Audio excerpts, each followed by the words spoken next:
just start.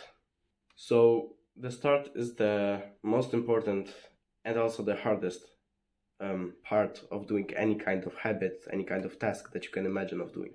Once you start doing something new, it's very hard to get the hang of it right off the bat. It's very hard to get all of the knowledge in 1 minute. It's not possible.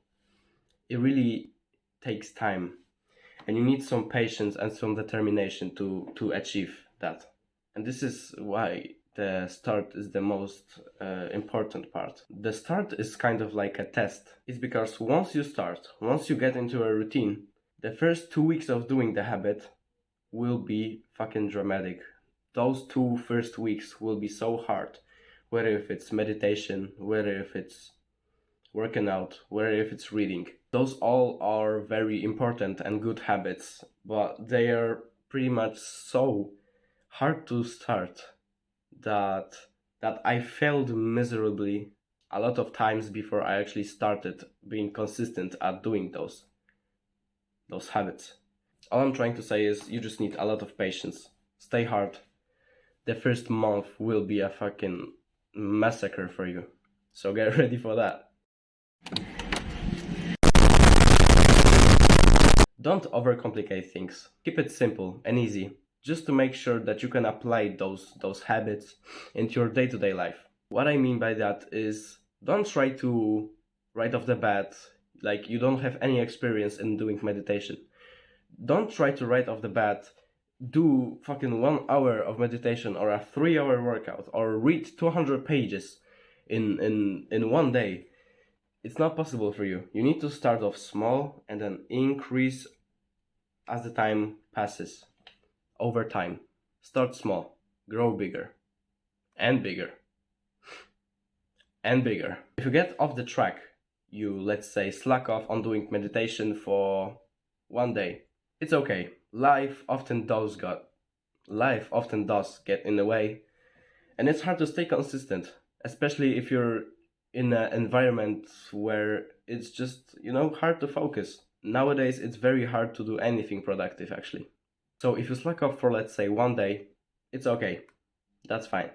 As long as you get back at it the next day, you're good. But if you slack off for 2 days in a row, it might be a kind of a problem.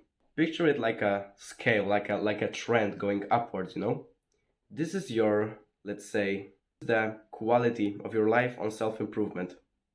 And you do the good habits. You slack off. 1 day you slack off. And you slack off. You're going downwards. That's not how you want to do this. Make sure that if you do slack off a bit, get up to it. Get up to it the next day, the next morning you can. And then try to go upwards as much as you can. Just make sure if you're doing a good habit, don't ever go 2 days in a row without doing it. It will really mess up your consistency in it. Try to stay as consistent as you can. The habits might get annoying. The habits might get frustrating. You might get unmotivated to do, let's say, meditation, to do some reading. So what can you do to make it a bit more appealing for you? It's to make the habit, the task, fun. Try to do something that the habit brings you joy. Make yourself want to do the task. But how can you do it? Now, I have 3 different strategies you can apply. For the kind of self-improvement noobs, I called it. It's a strategy that I actually got from this book called Atomic Habits by James Clear. It's a Polish version. Yeah. It's about, first, to do the thing that you actually need to do, like your schoolwork or your workout or something that is really not that pleasant, but it needs to get done for you to just grow, And as you do the task, you can sort of reward yourself by doing the task that you want to do, not that you have to do, but something that actually brings you some joy, some enjoyment from doing. So in a little summary of this point, first do the task that you have to do, then reward yourself for doing the task that you want to do. That was for the kind of noobs of self-improvement, because rewarding yourself oftentimes is kind of destructive for you. What I mean by that, People oftentimes reward themselves with doing like let's say you go for a run, and after a run you want to reward yourself, like everyone. So what do? Do you do a good sort of reward for yourself, like buying new running shoes, or maybe a nice jacket because it's fucking cold outside when you're running? Or do you like get a fucking cake from some bakery and just eat it? Like you're gaining your weight back. Why did you just do that? Like why did you just do like why did you even do that? It's very important to reward yourself with the good things, not the self-destructive things. Just like I said, this sort of strategy was just for the noobs of self-improvement. A different sort of strategy is to join a cult, just like mine. A cult is like a group of people. And you want to make sure that you join a group of people where doing the hard stuff is praised and doing the easy, normal people stuff is heavily laughed at. Another sort of strategy is to make it a competition with others / yourself. But personally, I find that making it a competition with other people, not just yourself. I do it for myself. Make it a competition with others. That's how you stay motivated. Competition is what brings people together to achieve something, or just to get better than someone else you're competing against, so you can boost your ego.